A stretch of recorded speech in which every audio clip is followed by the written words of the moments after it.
प्रिय छात्रों, कक्षा 11वीं व्यावसायिक अध्ययन विषय के अंतर्गत हम विभिन्न विशिष्ट वित्तीय संस्थाएं जो हैं इनके बारे में हम जान रहे थे, समझ रहे थे। विभिन्न वित्तीय संस्थाएं जो हैं वे संस्थाएं हैं जो लघु, मध्यम एवं बृहद उद्योगों के व्यावसायिक वित्त की आपूर्ति में महत्वपूर्ण भूमिका निभाती हैं।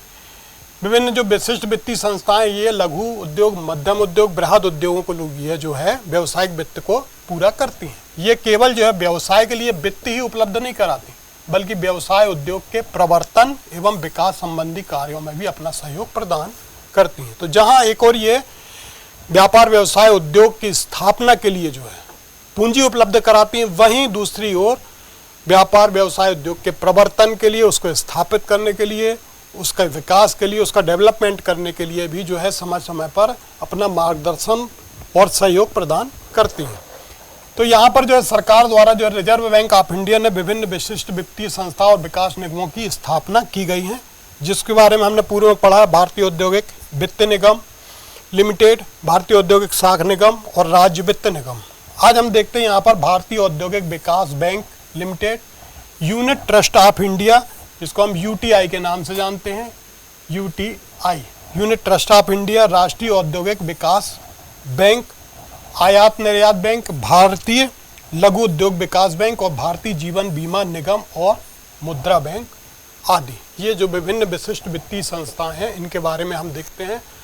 तो जो प्रथम है भारतीय औद्योगिक विकास बैंक लिमिटेड, इसकी जो स्थापना है वो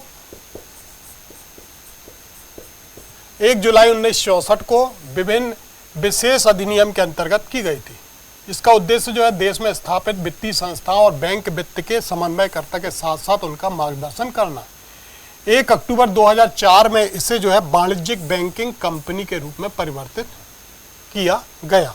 अब इसके जो बैंक के प्रमुख कार्य हैं, औद्योगिक उपक्रमों को प्रत्यक्ष ऋण एवं अग्रिम प्रदान करना तथा उनके ऋण पत्रों व अंशों का अभिगोपन करना और उन्हें खरीदना, ये जो है इसका प्रमुख कार्य है। विभिन्न औद्योगिक इकाइयों की स्थापना के लिए जो है ऋण और अग्रिम प्रदान करना, साथ ही उनके अंशपत्र और ऋण पत्रों को खरीदना एवं उनको अभिगोपित करना। फिर वित्तीय संस्थानों की प्रतिभूतियों को क्रय करना अथवा प्रार्थित करना। फिर औद्योगिक उपक्रमों को उनके प्रतिज्ञा पत्र या बिलों की कटौती करके जो है अथवा स्थगित भुगतानों की गारंटी करके उन्हें ऋण प्रदान करना और उद्योगों के प्रवर्तन विकास हेतु तकनीकी प्रशासनिक सलाह देना।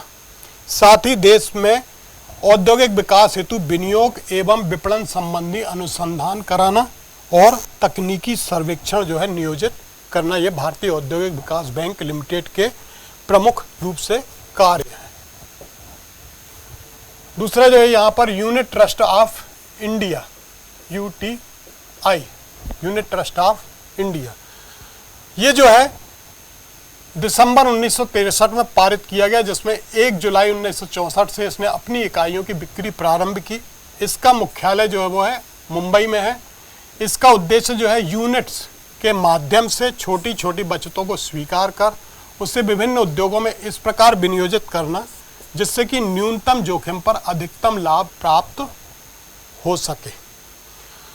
इसके जो कार्य हैं ये क्या करती है, अपनी यूनिट के विक्रय के आधार पर छोटे विनियोगकर्ताओं को बचतों को एकत्रित करती है। यूटीआई जो है वो अपने छोटे छोटे यूनिटों को जो है विभिन्न विनियोगकर्ता जो छोटे छोटे बचत करता है उनको बेचती है। फिर इन बचत को जो है निजी साधनों सहित औद्योगिक उपक्रम के अंश एवं ऋण पत्र में विनियोजित करती है। यूनिट्स के माध्यम से जो बचत प्राप्त होती है उनको बड़े औद्योगिक उपक्रमों में अंश और ऋण पत्र के रूप में उस अमाउंट को जो क्या करती है, विनियोजित करती है।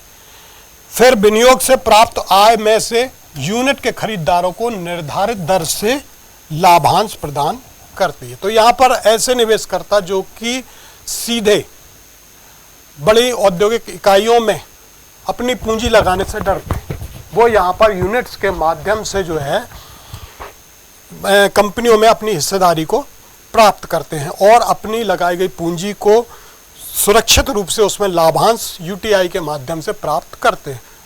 तो ये यूनिट ट्रस्ट ऑफ इंडिया और उसके कार्य। फिर इसका जो लाभ या महत्व है, ये क्या करता है, छोटे विनियोगकर्ता जो प्रत्यक्ष रूप से अपनी पूंजी का विनियोग कंपनियों के जोखिमपूर्ण समतांश पूंजी में नहीं करना चाहते, वे इसके माध्यम से कंपनी की समता अंश पूंजी में भागीदारी बन जाते हैं। जो अभी बताया कि ऐसे विनियोगकर्ता जो कि डायरेक्ट कंपनियों में अपनी पूंजी को लगाने से डरते हैं, यूटीआई के माध्यम से जो है उनके यूनिट्स खरीद कर जो है एक निश्चित दर से लाभांश वो प्राप्त करते हैं, और यहाँ पर जो है यूटीआई के माध्यम से कंपनी की समता अंश पूंजी में भागीदारी वो बन जाते हैं। तो इसके लाभ या जो महत्व है वो है, छोटे विनियोगता इसके यूनिट खरीद कर लाभ प्राप्त कर सकते हैं। छोटे विनियोगताओं को इसमें विनियोजित पूंजी क्या होती है, सुरक्षित रहती है। इसमें विनियोजित पूंजी जो है क्या, तरल होती है। कभी भी यूनिट जो है कभी भी वापस करके यूनिट ट्रस्ट को निर्धारित दर पर बेची जा सकती है। जो उसमें हमें करंट में यूनिट की जो दर है उस दर पर जो है विनियोगता यहाँ पर वापस उन यूनिट्स को बेचकर अपनी पूंजी को वापस प्राप्त कर सकता है, अर्थात ये पूंजी इसमें लगाई जो जाती है वो क्या है, तरल होती है। फिर यूनिट ट्रस्ट ऑफ इंडिया ने जो है पूंजी बाजार के विकास में महत्वपूर्ण भूमिका अदा करती है, और अंतिम जो है इसके अंतर्गत जो है लाखों लोगों को कर्मचारी और एजेंट के रूप में रोजगार की प्राप्ति यहाँ पर होती है। तो ये यूटीआई का जो लाभ है यूनिट ट्रस्ट ऑफ इंडिया के, उसके लाभ और उसके महत्व। इसके बाद है निर्यात आयात बैंक, जिसको हम एग्जिम बैंक कहते हैं। इसकी स्थापना जो 1982 में हुई।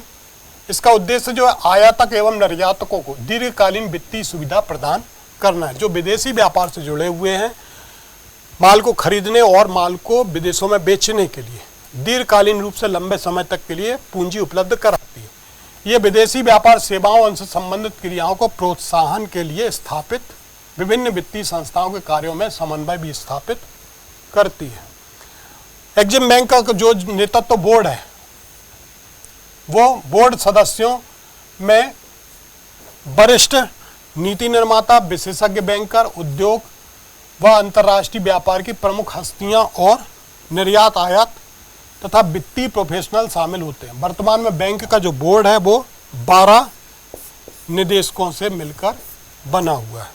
इसके जो कार्य हैं, ये बैंक जो है जो बताया निर्यात ऋण एजेंसी के रूप में वित्त प्रदान करता है। फिर लघु एवं मध्यम उद्योगों के लिए ग्रोथ इंजन के रूप में काम करता है। छोटे आकार के लघु उद्योग और मध्यम उद्योग जो हैं उनके प्रवर्तन के लिए, उनकी स्थापना के लिए जो है ये ग्रोथ इंजन के रूप में काम करता है, उनको बढ़ाने के लिए। फिर टेक्नोलॉजी आयात निर्यात योग्य उत्पादकों के विकास करता है। निर्यात उत्पादन, निर्यात मार्केटिंग व विदेशों में निवेश के लिए ये सहायता प्रदान करने का कार्य करता है एग्जिम बैंक।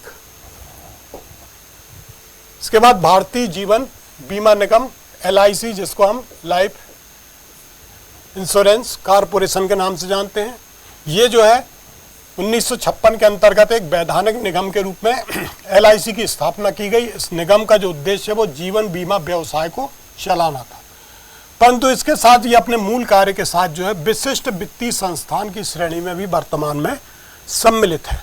तो ये जो है एक प्रमुख वित्तीय संस्थान की श्रेणी में प्रमुख संस्थागत विनियोक्ता की स्थिति इसने प्राप्त कर ली है। तो ये जो जीवन बीमा व्यवसाय के चलाने के साथ साथ ये जो है वर्तमान में व्यापार व्यवसाय उद्योग के लिए एक विशिष्ट रूप से विशिष्ट वित्तीय संस्थान के रूप में भी स्थापित हो गया है।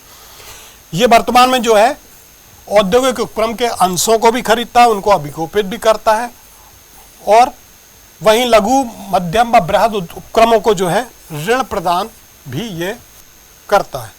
इसके अतिरिक्त तो जो है ये निगम सरकारी प्रतिभूतियों में भी विनियोग करता है तथा सरकार की गारंटी पर अथवा संपत्ति बंधक रखकर जो है आवास कार्य, हाउस लोन वगैरह, विद्युत उत्पादन एवं वितरण तथा औद्योगिक बस्तियों की स्थापना आदि के लिए भी ये ऋण प्रदान करता है भारतीय जीवन बीमा निगम। इसके बाद है मुद्रा बैंक। मुद्रा बैंक की जो स्थापना यहाँ पर की गई 15-16 के बजट में वित्त मंत्री के द्वारा की गई। उद्यमियों के लिए मुद्रा बैंक के गठन का जो उद्देश्य था, इसका प्रारंभिक कोष जो है 20,000 करोड़ तथा ऋण गारंटी कोष 3,000 रुपये करोड़ का निर्धारित किया गया था।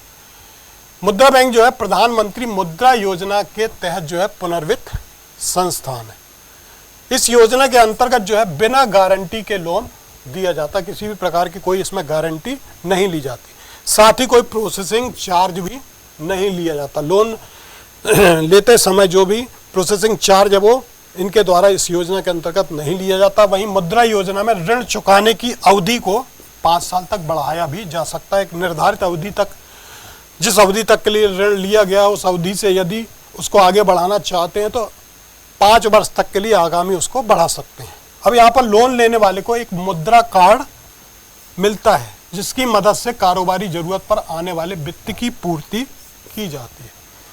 तो ये मुद्रा योजना के अंतर्गत जो कार्य हैं, सरकार के इस प्रयास से इन लोगों को अपने व्यापार का विकास करने का अवसर प्राप्त होता है। मुद्रा बैंक जो है इन उद्यमियों को मौजूदा व्यवस्था में ऋण लेने की जटिल और औपचारिक प्रणालियों को दूर करने में ये मददगार होता है। ये मुद्रा बैंक से आशय कुछ अभ्यास प्रश्न। भारतीय औद्योगिक विकास बैंक पर नोट लिखते हुए इसके कार्यों को समझाइए।